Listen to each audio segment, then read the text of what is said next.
Space had always appeared silent, but silence was often misunderstood. It was not the absence of sound, it was the presence of something waiting, something hidden beyond perception. Humanity believed it had conquered the unknown by stepping into orbit, by building machines capable of surviving the vacuum, and by launching its greatest creation into the darkness. That creation was known as the Aegis Colossus. The ship was enormous, a floating city designed with both elegance and intimidation. Inspired by the legendary ocean liner Titanic, its structure stretched across kilometers, layered with luminous decks, reinforced hull plating, and concealed weapon systems.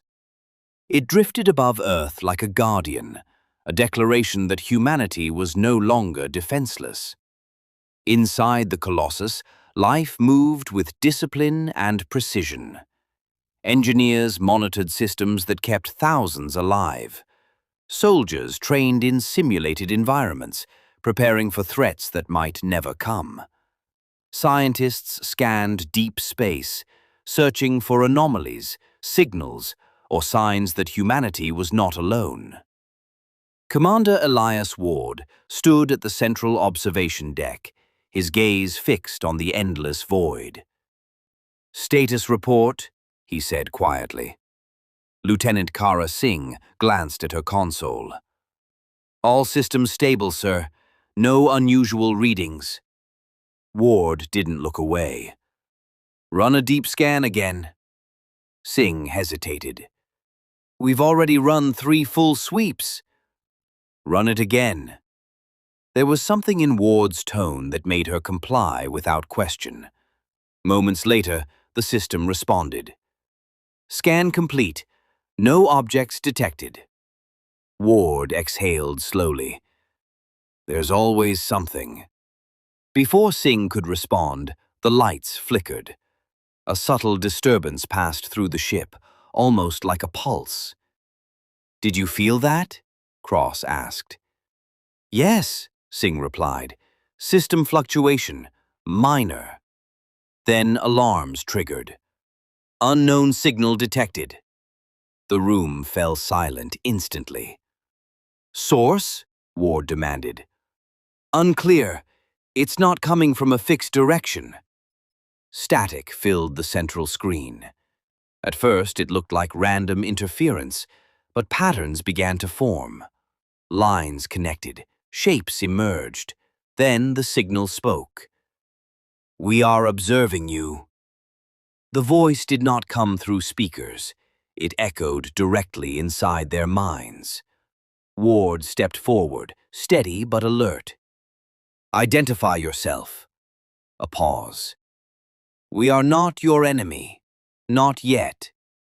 The crew exchanged uneasy glances. Cross leaned closer. "Sir, this is not human." Ward raised a hand, silencing him. "What do you want?" Ward asked. "To understand." The lights dimmed slightly. "You have built a structure of great scale. You believe it gives you strength." Ward's jaw tightened. "It gives us survival." A pause. "Survival without understanding is temporary."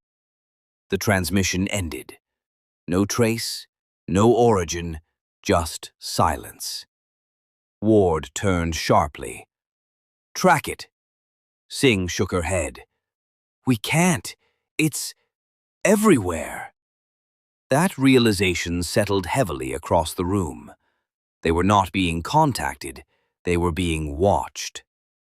Far beyond the reach of human sensors, hidden within gravitational distortions, a fleet of alien vessels hovered in perfect formation. Their design was unlike anything human. Smooth, organic, almost alive. No visible engines, no emissions, no sound. Inside the command vessel, General Zyron observed Earth. "The structure is complete," he said. Major Velka stood beside him. "The human ship is operational." Xyron studied the projection of the Aegis Colossus. They believe it protects them, Velka replied. It is their strongest defense. No, Xyron said calmly. It is their greatest test. He gestured toward the holographic display. Begin evaluation. Velka hesitated. No attack? Not yet. Why delay? Xyron turned slightly. Because destruction is simple. He paused. Understanding is not. Back on the Colossus, sensors began detecting something new. Multiple contacts. At first, only a few. Then dozens. Then hundreds. Shapes appeared across the screen, surrounding the ship from every direction. Sir, we are surrounded, Singh said. Distance? Ward asked. Unknown. They are phasing in and out of detection. Weapons systems activated automatically.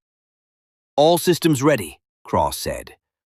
Ward stared at the display. Hold fire. Cross turned sharply. Sir, we are under potential attack. If they wanted us gone, Ward replied quietly, we would already be gone. The alien fleet did not move. They did not fire. They simply remained, watching, waiting.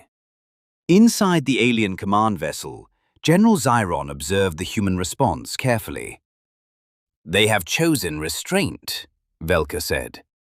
Yes, Xyron replied. That was not predicted. Xyron's gaze remained fixed on the Colossus. They are evolving. Velka frowned. Or hesitating. There is a difference, Xyron said, and that difference defines survival. Inside the Colossus, tension reached its peak. Hours passed. No attack, no movement, only presence.